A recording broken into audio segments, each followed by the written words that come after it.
Kamatikda na ang pagdagsa sa mga nagapanglimos sa kadalanan sa Zamboanga City karong hapit na ang Pasko.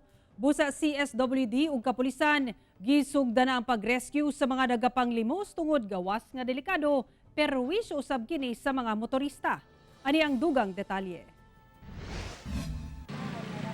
Kugos ang ilang mga gagmayng anak gapang duol sa mga sakyanan nga nanghunong sa mga traffic intersections sa Zamboanga City.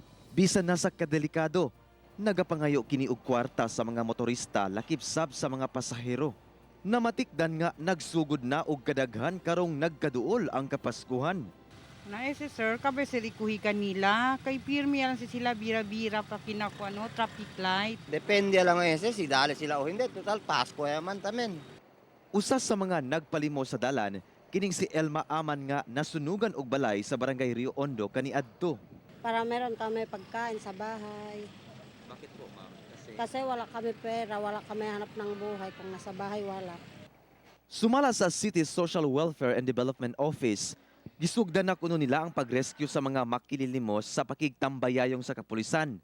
Ang mga na-rescue, ginadala sa Social Development Center aron matagan og hinabang.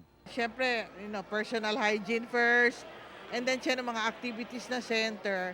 And prior to their return, reintegration na family, siya ng mga community service. Susiyon sab sa kapulisan kung dunabay sindikatong nagpaluyo sa mga makililimos. Tapos ko na kami investiga pa si Ken Sosta sa mga kartap na amo sila tausa para pidi limos tamen. Diaton gani guidance ali na mga diaton PNP personnel na area na kabako ni sa man rescue kanila no, then man turn over na DSWD for proper disposition. Kauban si Sim Romero sa kamera, ako si Efren Mamak para sa One Mindanao.